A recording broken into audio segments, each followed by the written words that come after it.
রাজনৈতিক দলগুলোর মধ্যে পারস্পরিক একটা বোঝাপড়া না থাকলে ভবিষ্যতে তিক্ততা সৃষ্টি হবে বলে মন্তব্য করেছেন বিএনপি মহাসচিব মির্জা ফখরুল ইসলাম আলমগীর।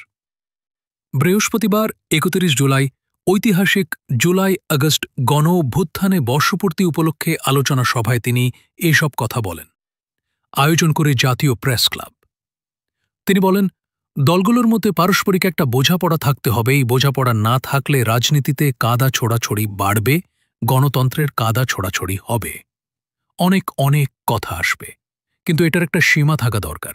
তা না হলে একটা তিক্ততা সৃষ্টি হয়, যে তিক্ততা ভবিষ্যতে গিয়ে রাজনীতিকে আরও কলুষিত করে।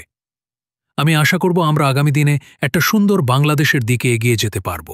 বিএনপি মহাসচিব বলেন, দীর্ঘ লড়াই সংগ্রামের পর গণতান্ত্রিক বাংলাদেশ গড়ার একটা নতুন সুযোগ তৈরি হয়েছে। আমি মনে প্রাণে গণতন্ত্র বিশ্বাস করি। বিপ্লব যারা করবেন তারা বিপ্লবী দল করবেন, বিপ্লবী সংগঠন করবেন এবং বিপ্লব করে বিপ্লবী সরকার গঠন করে তারা দেশে বিপ্লবকে সফল করবে বলেও মনে করি।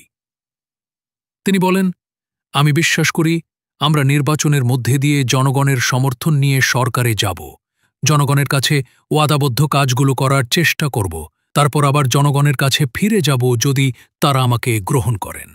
আমি আসব, না হলে আসব না। সবাইকে মতামতকে প্রকাশ করার সুযোগ দিতে হবে, সবাইকেই তার কথা বলার সুযোগ দিতে হবে।